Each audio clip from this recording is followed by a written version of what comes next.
let us see what is this. Yeah. How many students you have so far? 30? 31 and 31. Wow. 31 and 2 more is coming. Oh, wow. The seminar usually goes live on YouTube, so you are called. No, maybe I'm the only one. Now Yang Li is competing with me. Yang Li is competing with me, so I have only one competitor. So no, there's no way for me to compete with you. That's crazy. Yeah, that is, you are the future of the department. Yeah, I mean, I'm a retired after 7-8 years. Then you are the one. Okay. There are 4 major inference methods. All of us know frequentist, Bayesian, likelihood approach. The one I'm talking about, fiducial approach. So this is the one. See, of course, most of us, we don't know, especially, but I have been working since 2002 on this area. This concept introduced by Fisher in 1930, 1935, 2 papers. And however, this topic is subject of severe criticism. Okay? Mainly, actually, you can see fiducial is nothing but Bayesian.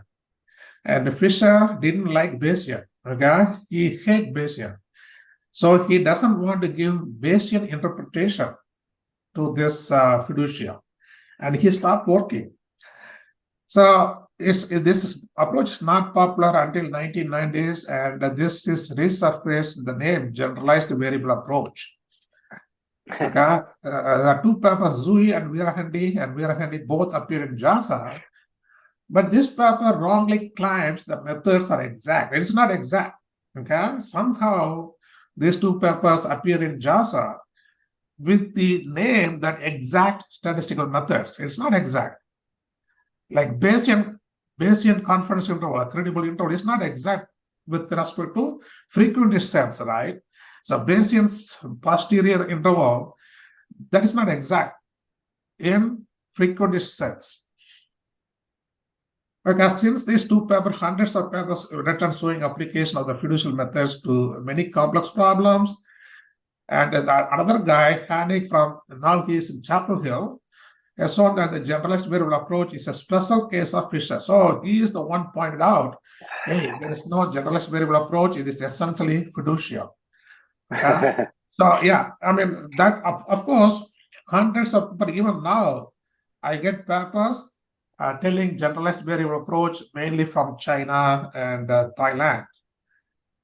But I tell them this is not generalized, this is just fiducial. Because this is how we organized normal and related distributions, location scale family, and then gamma distribution. This is not location scale, but still we have some result. And then discrete distribution, mainly binomial and Poisson, and 1 multivariate. Okay. So this is how I organized my talk. Okay, let us do classical approach of testing or finding confidence interval for the normal mean. Okay, so let us assume that these are X bar and S are mean and variance, and this is the quantity we know, joint sampling distribution of X bar minus the population mean and the standard error of X bar follows T distribution. Okay. So on this basis of above sampling distribution, we get a confidence interval probability that this random interval includes mu is 1 minus 2 alpha. Okay. So, but if X bar, the lowercase X bar S is an observed value, then this is a realization of the random interval. So remember that here this interval is random with respect to the distribution of X bar and S.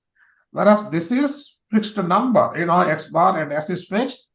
This is critical value, that is a fixed number. So this is what we get in a fiducial approach. If you remember Bayesian approach, what you get? Credible set. Remember, credible set is a function of prior parameters and data. Okay, it is fixed. Whereas in frequentist approach, confidence intervals are random. Okay, so we are going to get this using fiducial approach. So what Fisher did, okay, consider testing mu equal to mu 0 versus mu greater than mu 0.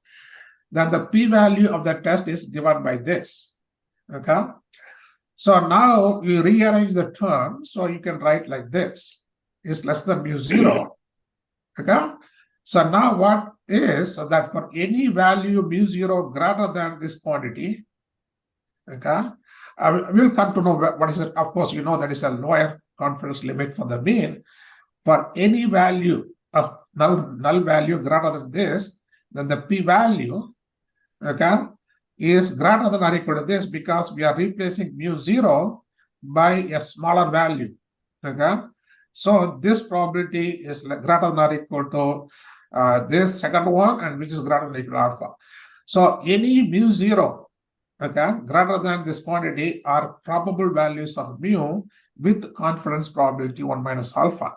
So what Fisher did, he simply said, okay, the set of probable values of mu is determined by the distribution of this, and Fisher referred to the distribution as the fiducial distribution. Yeah. So fiducial means something probable, okay, something you can trust. So this is actually posterior distribution of mu given x bar s with no prior distribution. See, this is the one Fisher does not want to give this interpretation. But if you look at Efron's paper in 1998, if you look at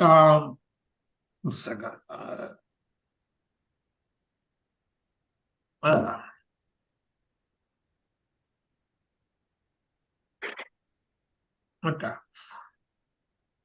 This Efron 1998, he simply says that, okay, this is posterior distribution with no prior. And Fisher should have admitted, but he didn't want to. Once he realized it is difficult to sell his idea without interpretation, based in interpretation. So he decided not to work anymore in that area.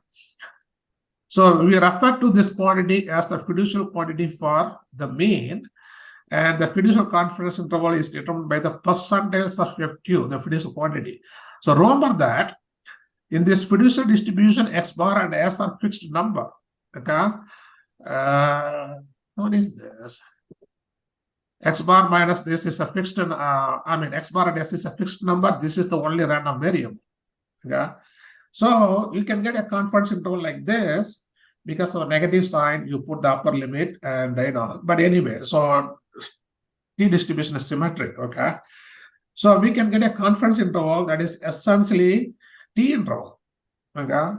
So Fisher's method for the normal case produce exact result, okay? That is based on the frequentist approach. Okay. So now, so similarly for the variance, you try to invert the test. This by inverting this test, you can get a lower confidence limit. Okay, so now this is the test p-value, right? So now rearrange the terms, you get this, and this is the fiducial distribution, fiducial quantity for variance. Okay, the quantity is referred to as a fiducial quantity, and the confidence interval again. The percentiles of this, for given S square, the percentiles of this is confidence interval, and you get exact usual chi-square confidence interval for the variance. Okay, so now what is the problem? What is the advantage? The advantage of fiducial approach is fiducial quantity for a function of parameters can be obtained by substitution. Okay, suppose what is the fiducial quantity for a function of h mu sigma? Is just replace mu by q mu and sigma by its fiducial quantity. That's it.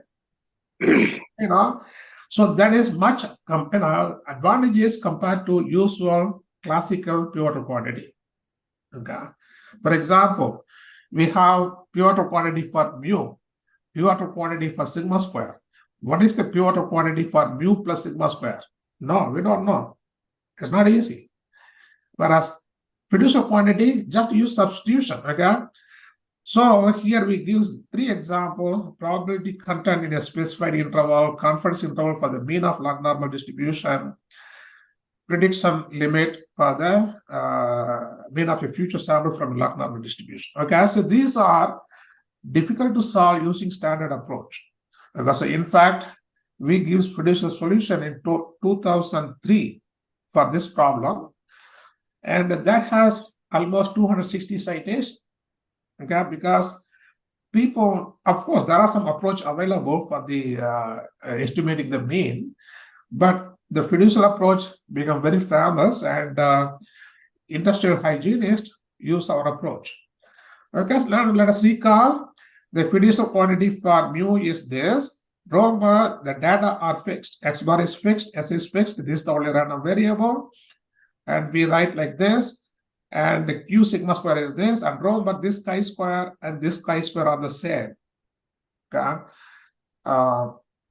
Okay, so these are the fiducial quantity. So now probability content, because there are, you know, this problem very well, that there are several situations we want to estimate the probability content in an interval. Okay. And for example, mechanical parts are manufactured to meet some specific tolerance limits, so that they can be used for their intended purpose. You know, for example, 4-inch screw, you know, the tolerance specification could be 3.955 to 4.055, something like that. So we want to see percentage, see Roma, probability is proportion or percentage, right? Percentage of data or percentage of items satisfy lower specification limit and upper specification limit. Okay, the tolerance specification.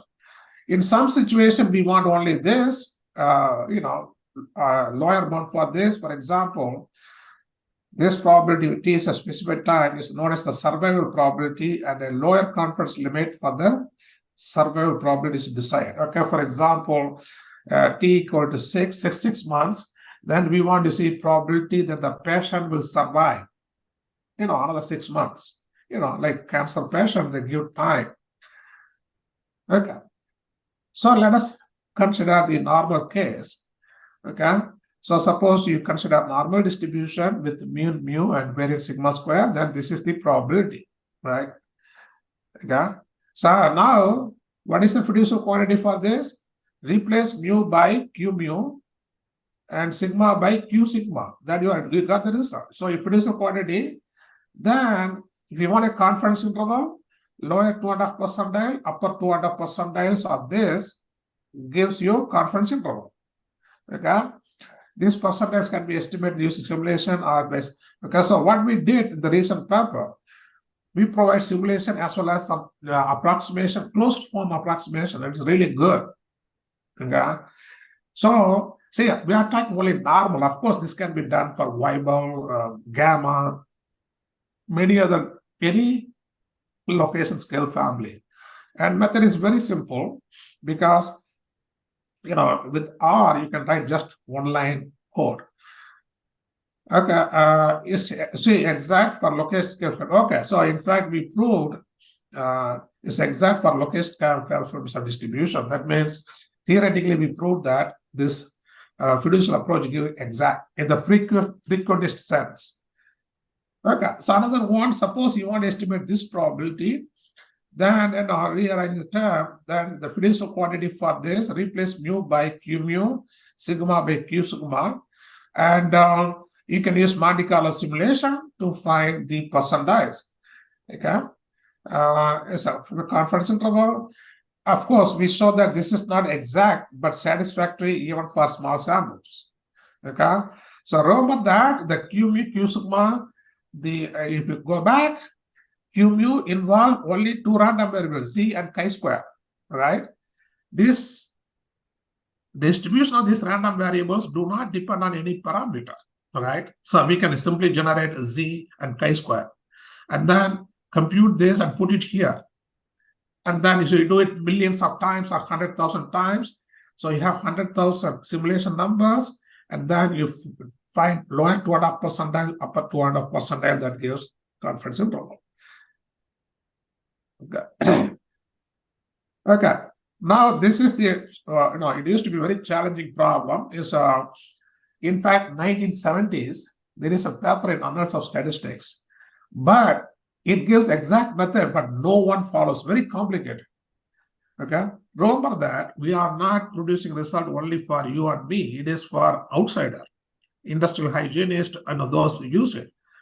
Okay. So this log normal distribution, industrial hygienist that call exposure distribution.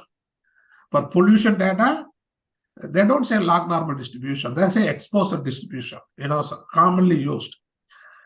Okay.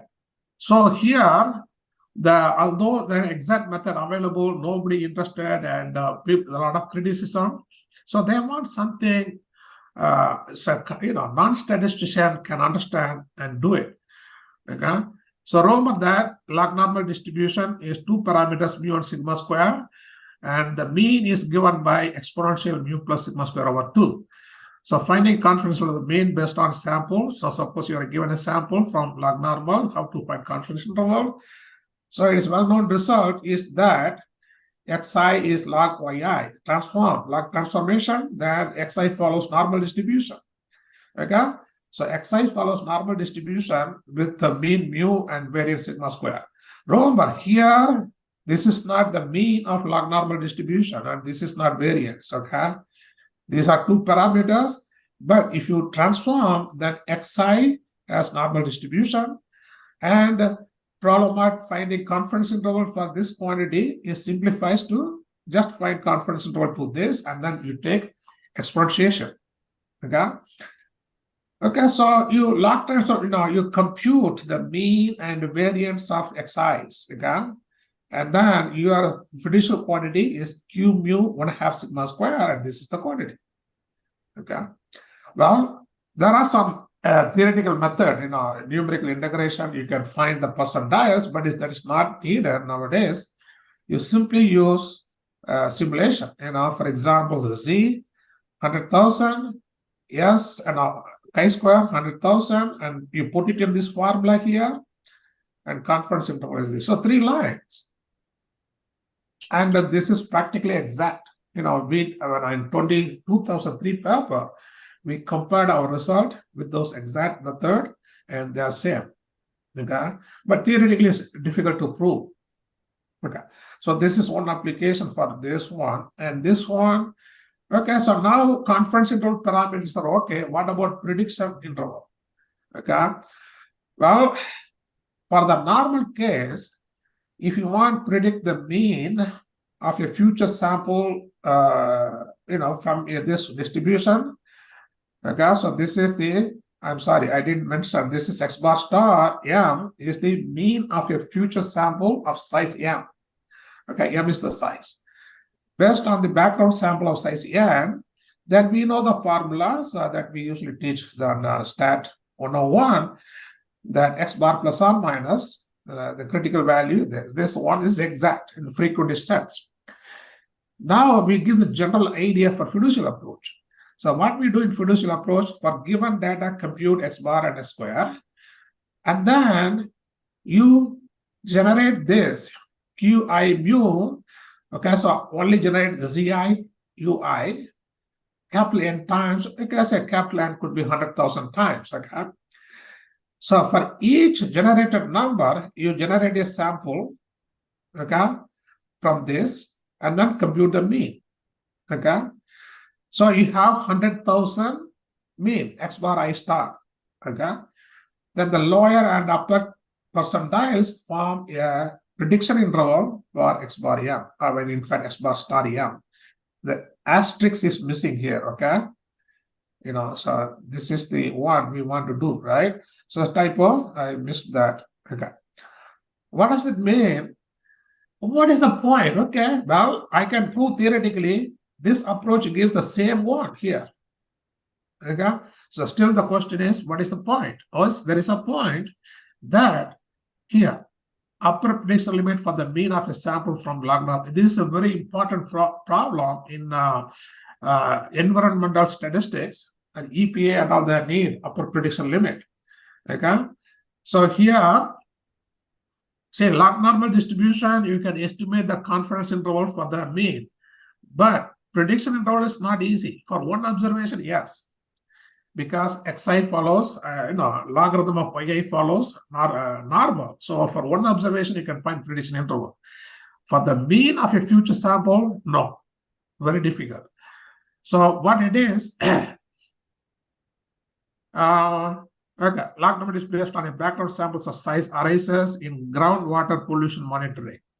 Okay, so these people wrote a paper published in 2004, but their confidence interval is really not satisfactory, very crude. Whereas here, suppose, let us use our approach, the mean and standard deviation based on log transformed sample, and this is observed value, there is fixed numbers. Then you generate this by generating Zi Ui, and similarly this by generating Ui, so 1 to n. Okay, so capital N usually 100,000 will be enough. So if you can do even up to million, then generate samples from this distribution. Remember, the parameters replaced by its fiducial quantity. Okay, then you get, so capital N samples, you compute the mean. So the 100 times 1 minus alpha percentiles of the means of these n samples is the upper prediction limit for the mean of a future sample. Okay, so what I'm trying to say, any other method gives very bad answer, unsatisfactory answer except our approach. The simulation study by, in my paper, UPL is satisfactory for small sample, and here is some result. Okay, so here we use comparing with Baumick and Gibbons method. Remember, this paper appeared in Technometrics. Okay, so their approach, you can see for small n, liberal, large n, conservative. So it is not satisfactory at all, whereas fiducial gives practically exact. Okay, so fiducial gives practically exact answer, and n star, the future sample size 5, 10, background sample up to 100. So now let us do very small sample. Okay, see here, current sample is only 3, future sample 2. See the coverage probability for 90%, close to 0.90, 95% this. So in fact, Havik and I tried to prove, is this exact? Theoretically, we couldn't do it. So this is the advantage of fiducial approach, is that, so there's some complex problem, you can give some simple solution. Okay, of course, for complex problem, you can give some complex solution, it may be exact. But as I said earlier, practitioners are afraid, so practitioners, even though they don't understand statistics, they want to know something they can comprehend. Otherwise, they don't use it. Okay, so now you don't need to invent the hypothesis test. In fact, there is a paper in 1982 appeared in Annals of Statistics. They said, oh, you don't need all those hypothesis tests, based on the pivotal quantity.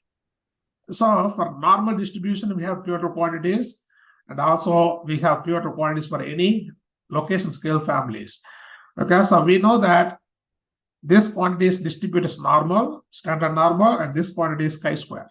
Okay, so now we can also write this one as like this, and S square is like this. So remember that y only x bar s square, because these are complete sufficient statistics.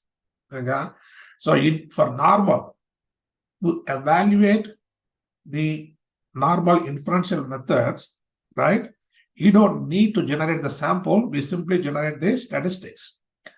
Okay, so now you have two equations, okay, and mu and sigma square kind of unknown, you solve them, you get exactly the fiducial quantity that we derived using hypothesis test. Okay, so this is quite useful. In fact, after understanding this interpretation, the method, I did some work on multivariate. Okay, anyway, So this is a fiducial quantity. So we get from pivotal quantities. And for location scale families, and the location scale family is of this form.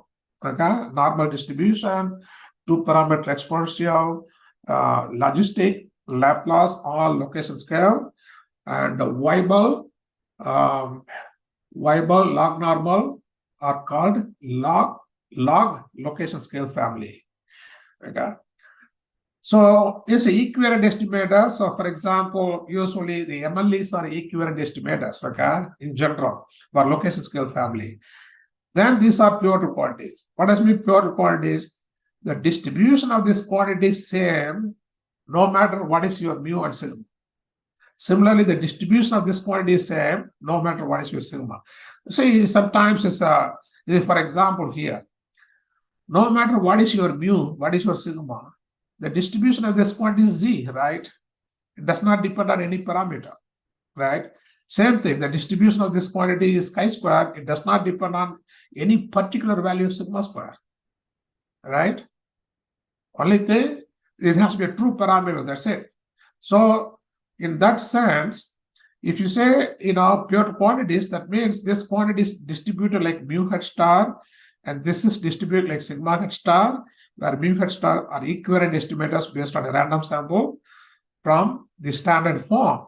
In other words, remember that mu hat star, the distribution does not depend on any parameter because 0, 1. Okay? So, just imagine if I know the percentiles of this and this something, then I can find confidence interval for mu and sigma. They are exact. Pivotal based approach are exact. Okay. So what we do, suppose for given data, you compute these two quantity, then solving this equation, 2 parameters, 2 equation, right? 2 unknowns, 2 equations, so you get Q mu and Q sigma. So then for given data, you compute this and compute this, and this quantity using simulation, you can find the percentiles of this quantity. There's a fiducial inference that consisting of regarding mu and sigma as random variables generated by fiducial model, okay, involving this interval. So for example, once you give the data, you compute these two quantity, then the lower and upper alpha percentiles of Q mu gives confidence interval, and for this location scale family, this is the exact confidence interval. So this approach can be used for 2-parameter exponential, Laplace, logistic, and other location scale family. Okay, so using the fiducial approach, we published a paper on log normal, finding confidence interval for the mean, and a 2-sample inference, and then 2-parameter exponential. My co-author Thomas Matthew and this guy Roy wrote a paper, and then I published 2 papers. This one, 2007, appeared in Metrica, and this is appeared in Journal of Statistical Planning and Inference. And logistic and Laplace, and another paper, this is also location scale, and Weibull. Weibull is not location scale, but log location scale. Logarithm of Weibull follows extreme value distribution, that is location scale. Okay. And so remember that many of these papers are well cited. As I said, this paper cited more than 260 times. The reason I'm telling it is not because the practitioners want something they can understand. They don't want just click the button and get the answer. It's not true. Okay. What we do for gamma distribution, I just gave, okay. Gamma is not location scale family. It's only scale family because only scale parameter. But there is a result that if you take cube root transformation of the sample, that follows a normal distribution with mean this and variance this. Okay, I don't care about the functional form. Mu is this, sigma square is this. Then based on xi, I compute x bar and s square. I found fiducial quantity for mu and sigma square based on xi, right? So once I have fiducial quantity for mu and sigma square, solve this equation 4 for a and b. Solving the equation 4 for A and B and replacing mu sigma square with this, we obtain fiducial quantities for the gamma parameters as this. See here. So the idea is just transform the data by taking cube root transformation, compute the sample mean and variance, and compute q square mu q square q sigma square.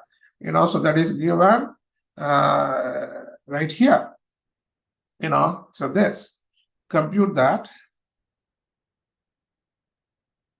So you get this. Okay, for the mean, we can, what is the mean of gamma distribution is AB. Okay, that is the mean. So you can simplify further like this. And to make a point clear, so again, say, what is the point? Okay, so here is the coverage probability for the mean. The shape parameter is 0.5, and we are without loss of generality, we assume B equal to 1, scale parameter. For small n, it's not that good, 0.93, and then, it's really good, 0.9595, and here, for a shape parameter, mainly mean is really good, okay? Well, what is the point? Because there are other methods, very complicated, okay? So this one I can teach, senior level undergraduate course by taking cube root transformation and etc. Whereas the other methods are very complicated, but the coverage probability, shape parameter, this is, here's the mean. The scale parameter is really good. Okay, this for mean, a little bit not good here, and then scale parameter is good. Okay, so here is one example. Vinyl chloride concentration. Okay, so these are the measurement. For cube root transform data, X bar is this, S is this. And then fiducial approach gave confidence interval for the mean is 1.4 for 2.53. And the Fraser et al., this is a very complex approach, but theoretically very good, this approach, okay?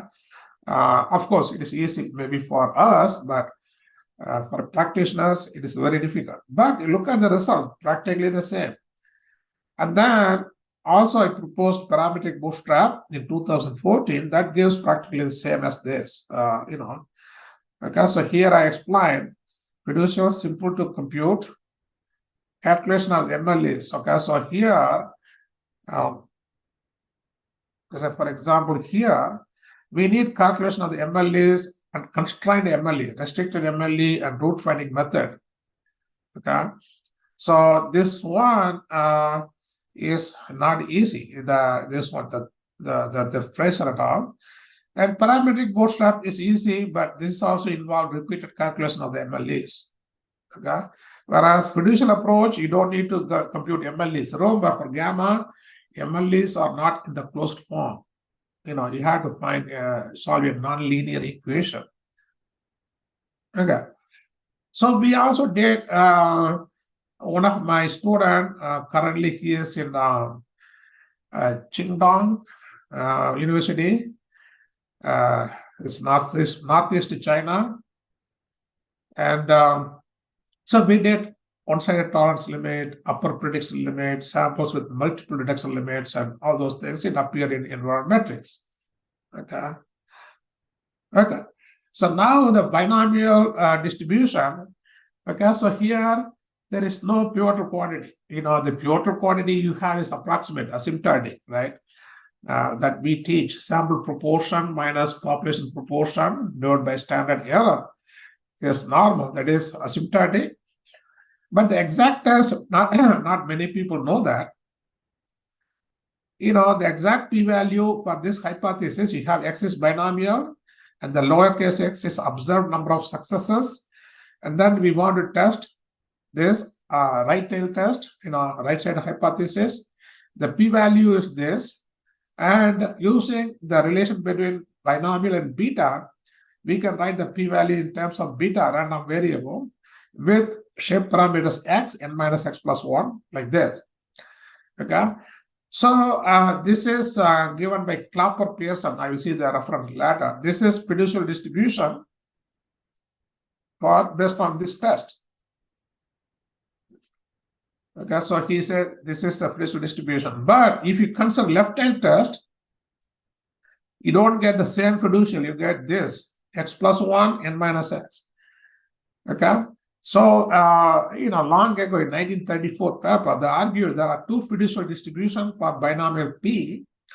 One is this, x n minus x plus 1, another is this. Okay, so now what happened? See, in fact, the 1 minus alpha exact confidence interval, is this, and this is Clapper Pearson, so this is 1934 paper.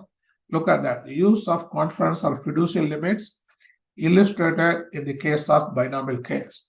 So here, the fiducial limits. So this is around the same time when Fisher is working on fiducial. Okay, so what we did in 2010 with one of my PhD students, instead of two fiducial distribution for P, a random quantity that is stochastically between these two can be used as an approximate fiducial distribution. So what we did, instead of x plus 1, we just x plus half. And instead of n minus x and n minus x plus 1, we take n minus x plus half, which is which is also the posterior distribution with respect to Jeffreys prior. Okay, so beta half you take the prior, then you get this is the posterior distribution in Bayesian approach. So thus we can use as an approximate fiducial distribution, and this is for example, this is approximate fiducial confidence interval. So this interval is quite comparable with other popular confidence intervals such as the score interval. Okay. So this is considered in 2001, but remember that Brown et al. The call is a Jeffreys confidence interval, but this is also fiducial if you use a fiducial argument. But the point is that for given x, given number of successes, number of trials, this is the fiducial distribution. The lower percentiles and upper percentiles give confidence interval for P. Okay, but I'm not concerned about estimating the P, that is well-known problem. But if you look at the difference, there is a paper estimating confidence interval for the product of binomial probability. It appeared in JASA in 70s. And then this is, of course, many of you know relative risk, and this is odds ratio. Okay? For each problem, the solution is very simple. What is the P1 replaced by its fiducial quantity, x1, n1, and then here P2, this is the fiducial quantity. The fiducial quantity for the difference is this. So for given x1, n1, x2, n2, we can use Monte Carlo simulation, simulate this 100,000 times, and take lower and upper percentiles. That gives confidence interval for the difference. For the product, same. So this is compared to any other approach. This is simple. Okay. So this paper, appeared in right here. Yeah, 2010 Journal of Statistical Planning and Inference. Okay. Just one example. There are 24 successes out of 30 trials, and then 18 successes out of 40 trials.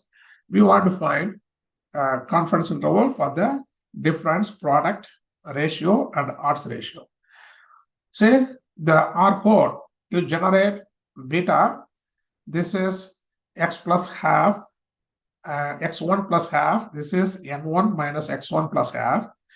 This is x2 plus half. This is n2 minus x2 plus half. You generate this and put it here. Quantile B1 minus B2. This is the confidence interval for the difference. This is the confidence interval for the product and for relative risk and odds ratio.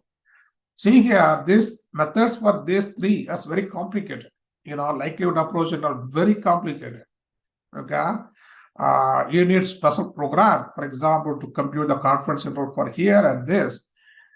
Okay, so there is a paper appeared in 1984 biometrics, but you need special R code. And another thing, the standard approach they use for odds ratio, okay, So they use logit method. This is based on asymptotic normality. Look at the coverage probability. For our method, close to 0.95. Okay. You can see our method close to 0.95 and logit. So, both sample size 40-40. Okay. So this is the graph from our paper, so that I reproduce here. So there is much advantage using fiducial approach. Okay, the logit confidence interval based on the asymptotic normality of this.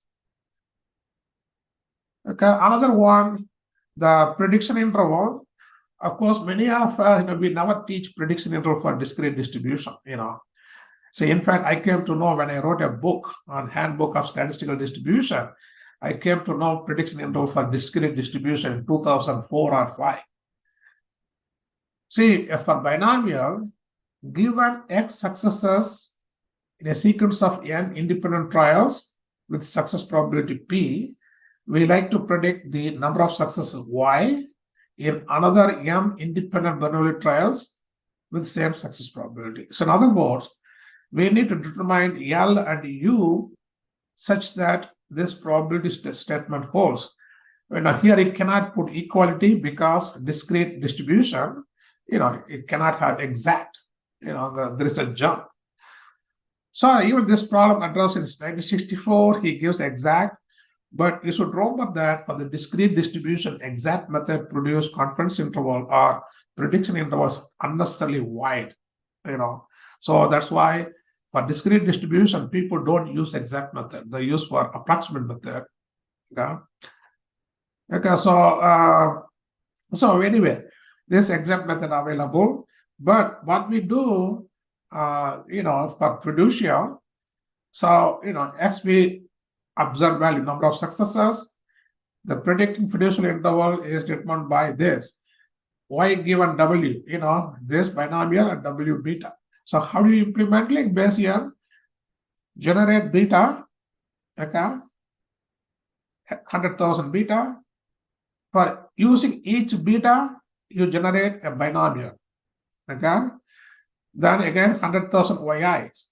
Then you take the lower and upper percentiles of this 100,000, values, that is 1 minus 2 alpha prediction interval. And see here, there is no theory, and whereas this method is not easy because, of course, hypergeometric, then you need to use some R code to find the root, etc. But this one, I believe, conceptually simple. If you want to use R code, just one line. Just this one line, you get prediction interval for binomial distribution. Okay. Let me, I have still 15 minutes, I think 10 minutes, believe. So Poisson distribution, I can skip this only thing. Binomial is related to beta. Poisson related to chi-square. So for hypothesis test, the p-value of this is given by chi-square. And so chi-square is the fiducial. And of course, this is, you can see in Casala and Berger's book. Okay.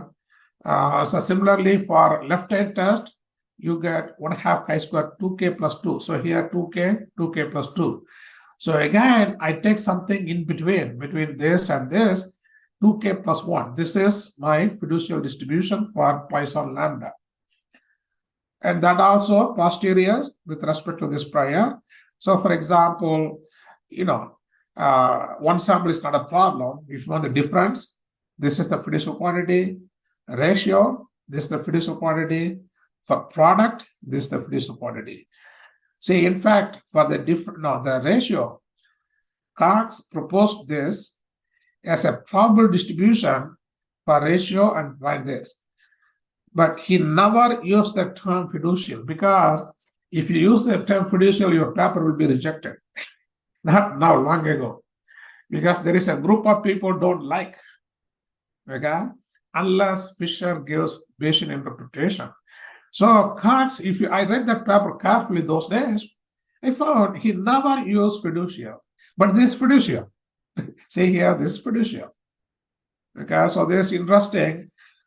This is a kind of history of statistics, or whatever you want to say. Okay, another one, delta log normal. So here, just let me summarize. Log normal data should be positive. Okay, so sometimes, like the pollution data, some measurements are zero. Okay, so you cannot discard those zeros because that gives some information, right? And another example, hospital cost, so in fact, 1993, that paper appeared in Biometrics. So they give an example where the hospital cost, for some patient, it is zero. It looks like they're outpatient and are not, the admitted to hospital, maybe outpatients. So the hospital cost data involves zero. So there are a lot of zeros, not two zeros. Okay. So what it is, you consider regular log normal distribution. Say x equal to 0 with probability delta and x positive with this cumulative probability. The distribution function, the cumulative probability is this. So the mean is this. Okay. So now just for mu and sigma square, we already know what it is. For delta is a kind of binomial parameter. Either the data is 0 or non-zero, positive. So we assume that number of zeros follows binomial with n, that n is the sample size delta. Okay, so this n0, that is a kind of number of successes. So you have fiducial quantity for delta, we have fiducial quantity for mu and sigma square. This is the mean. So we take log transformation and we want to estimate this. Okay, so what I gave. So fiducial quantity, so this is for delta, this is for mu, and this is 1/2 sigma square. Okay. So remember that everything is known. The data is a number, these are numbers. N0 is the number of zeros in the data. You do this, we get among all available confidence interval for the mean, the above fiducial confidence is the best in terms of controlling coverage probability and very satisfactory even for small samples. Okay, so this is one of the best solutions available for this problem, but there are other likelihood approach that is valid for only large sample, but this is work for even small sample or fiducial approach. Okay, so I have when do I start? I have 9 minutes according to the watch. Another 5 minutes? Technically, we finish at 9:50, but we could just continue though. Okay, just okay, I'm going to finish this one.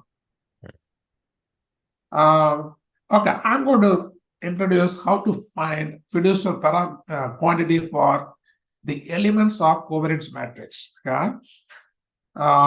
So for example, you have Wishart matrix, and then this is a Cholesky factor of the Wishart. And then, we know the stochastic representation of Wishart is this, where W follows standard Wishart, okay? And theta is the Cholesky factor. So if I find fiducial quantity for elements of theta, then I have fiducial quantities for elements of sigma, okay?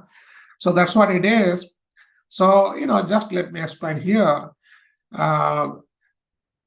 Okay, so here, for given covariance matrix, right here.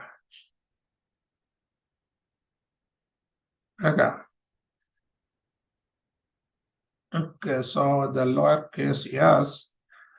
Okay, so for given data, you compute the covariance matrix, and then you find the factor, Cholesky factor, and this is the one, and V is the Wishart matrix from here. W is Wishart, V is the Cholesky factors W. So the distribution of this does not depend on any parameters. So this is A is the fiducial quantity for theta.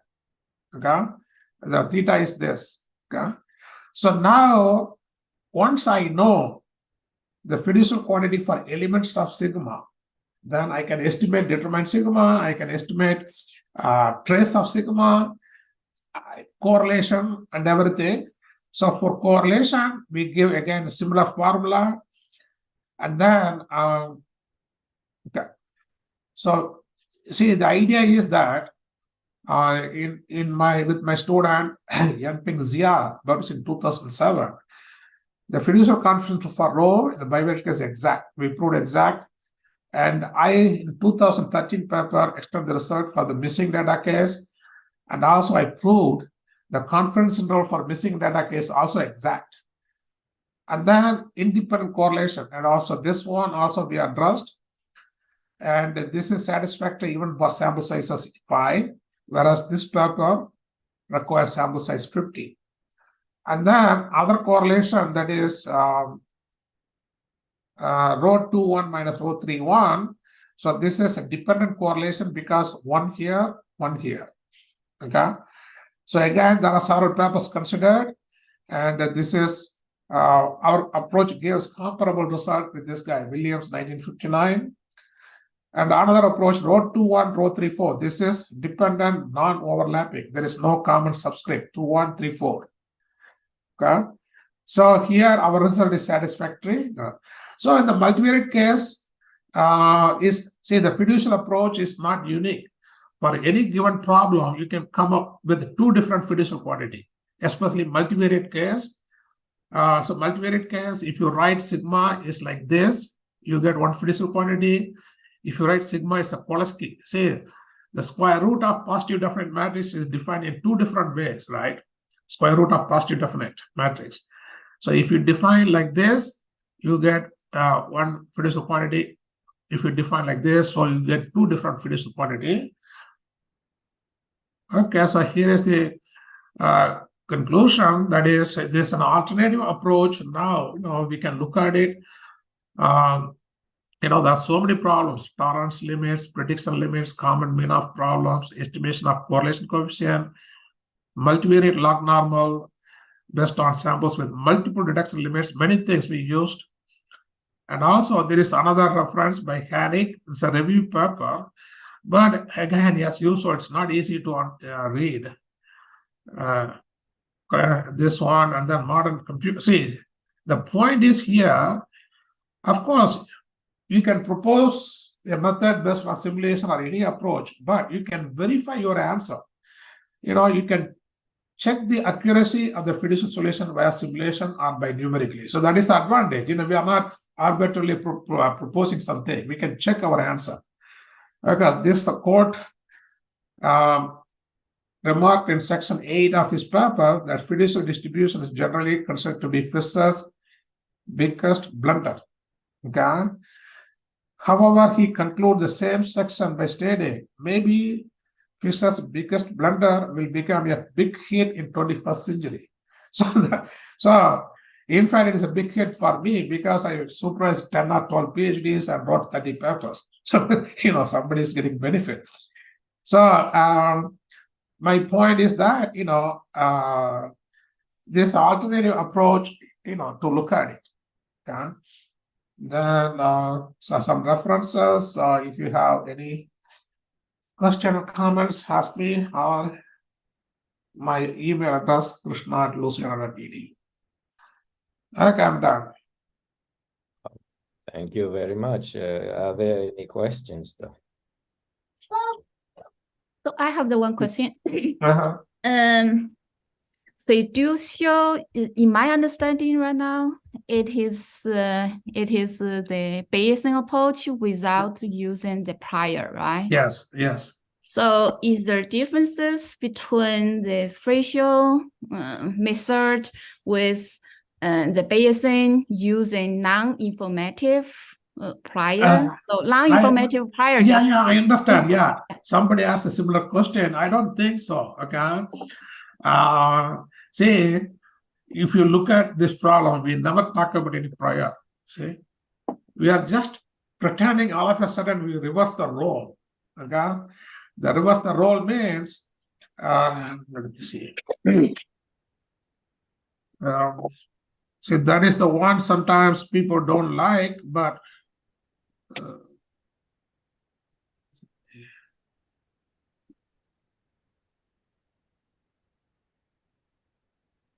okay. Here.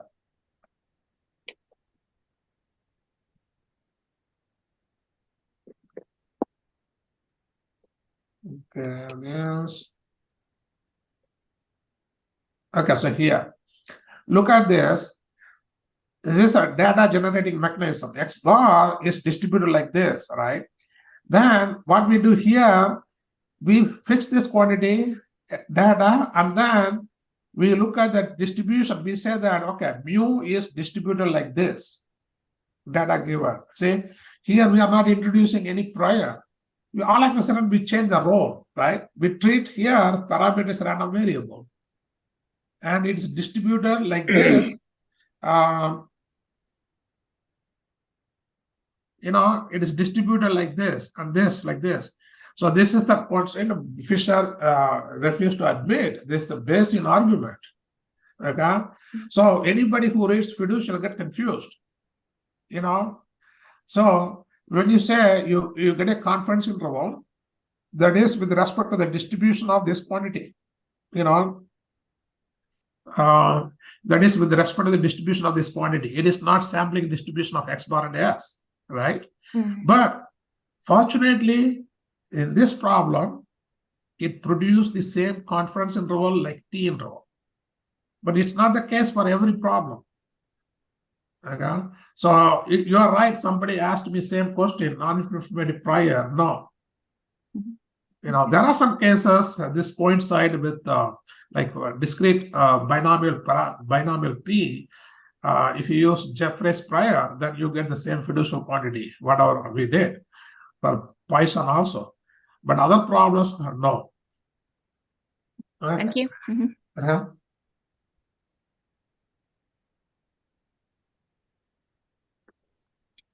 Yeah, Krish. Yeah, thank Yeah. you for giving us a very, very good talk. Thank you. I learned a lot about this method. My question is this: if we do not assume the variance finite, or if we say we assume the variance is infinite for the data, can we still use this I have no reduction idea. method? I never thought about that. No, I have no idea about that.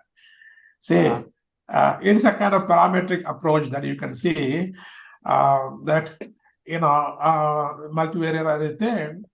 If the variance goes to infinity and all, I have no idea. Okay. Maybe you have to look at the distribution, but as you said, whatever I did, mostly parametric, data with the parameters, and then we reverse the role and find fiducial, and sometimes we prove theoretically our results are exact in the sense of frequentist sense, and sometimes no, and sometimes we know it's great, but we are not able to prove it is exact. Okay? Right. Yes. So that's what it is. So my point is that, this is one of alternative method. For example, you try likelihood approach, etc. So for example, right now I'm working with a 2-parameter negative binomial distribution, that is over dispersed data. So there is no pivotal quantity, nothing. But I get some result that is not only easy, but also better than a likelihood approach, because likelihood approach sometimes the getting MLEs are complicated. Not always, but there are some. Well, gamma, it is very easy. Y-ball easy, but there are some distribution. The MLE, does not converge. Okay, and then you have to compute the MLE 100,000 times. Where do you go? So this approach, I'm finally just last week I found this approach can be used to answer some questions. The 2-parameter negative binomial is alternative to Poisson. Poisson, if the Poisson sample mean is not equal to sample variance, then we don't postulate Poisson, right? Especially over dispersed data, S square is greater than X bar. Then they use 2-parameter negative binomial, especially environmental science and etc. But no results are available there. So one paper is to appear in Journal of Applied Statistics. Another paper, then I use this approach. It gives some results.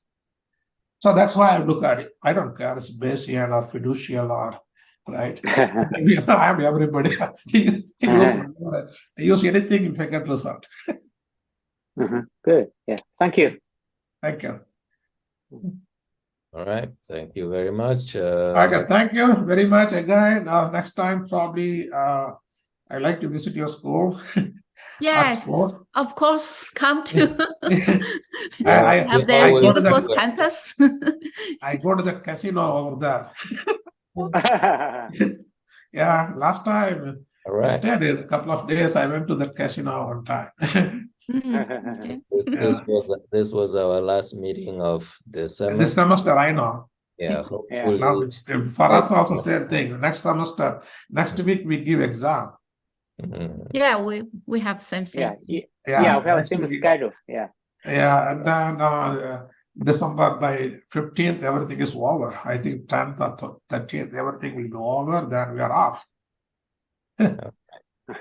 Anybody who is ready to present something is welcome to announce that during the time coming and before the semester starts. If we have any other people we want to invite, this is the time to start thinking about that. Thank you very much to everybody. Thank you to our speaker, and see you back in January. Okay. Thank Bye you. bye. Thank you. Thank you, Chris. Bye bye. Thank you. Yeah. Bye. Bye bye. Bye bye. Mhm.